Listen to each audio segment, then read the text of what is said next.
Assalamualaikum warahmatullahi wabarakatuh. Perkenalkan, nama saya Febrian Swanda dengan NIM 44432300068. Oke, pada video kali ini saya akan menjelaskan tentang rekayasa genetika dalam budidaya ikan hias di Indonesia.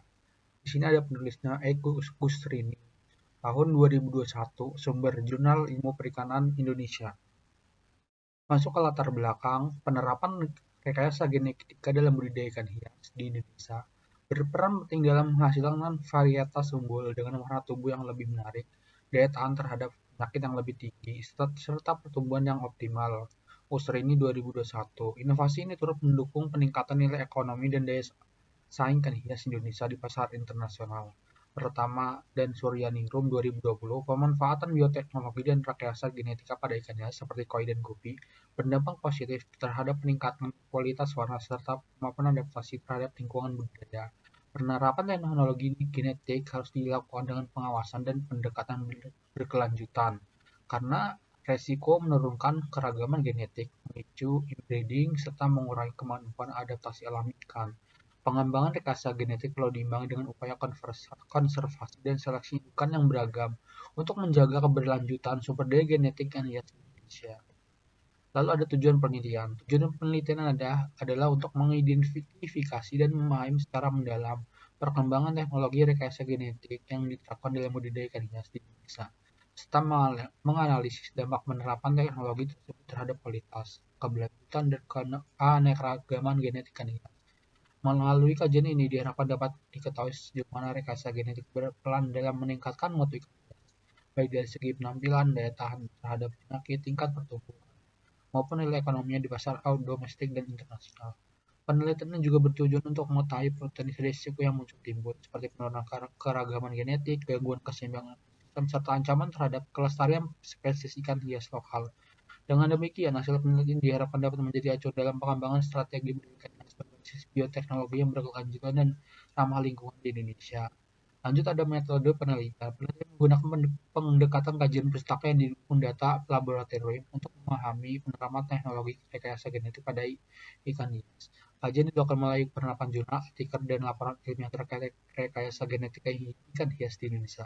Selain itu, dilakukan pengamatan terhadap hasil seleksi genetik pada beberapa spesies seperti ikan koi, gupi, dan Jepang untuk menilai peningkatan mutu fenotip meliputi warna, bentuk tubuh, dan ketahanan terhadap penyakit. Analisis genetik dilakukan melalui teknik persilangan atau crossbreeding dan seleksi gen (genetic selection) guna mengetahui pola pewarisan sifat serta variasi genetik antar spesies ikan hias.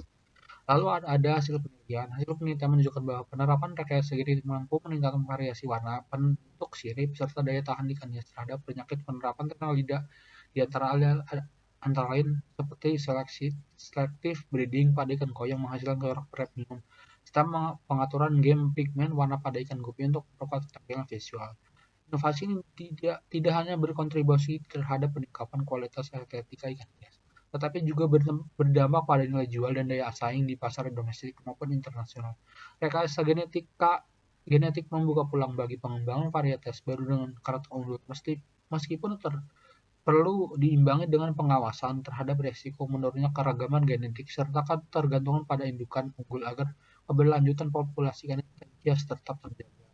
Dampak rekayasa genetika. Dampak positif. Meningkatkan ekonomi ikan hias melalui penampilan yang menarik, menambahkan variasi genetik hasil modifikasi yang menghasilkan jenis ikan baru, peningkatan efisiensi dan produktivitas dalam proses budidaya.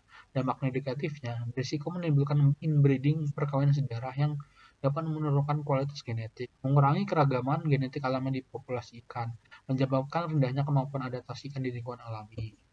Kesimpulannya, rekayasa genetika memiliki peran penting dalam mendorong inovasi budidaya ikan hias melalui peningkatan kualitas dan variasi genetik dan daya saing produk di pasar. Penerapan yang melakukan pengawasan etis serta pengolahan yang berkelanjutan agar tidak mengganggu keseimbangan populasi alami dan mendukung pelestarian keanekaragaman hayati perairan. Oke, di sini ada daftar pustakanya, ada 2 yang sambil. Sekian video dari saya. Kurang lebihnya mohon maaf. Wabillahi taufiq wal hidayah. Wassalamualaikum warahmatullahi wabarakatuh.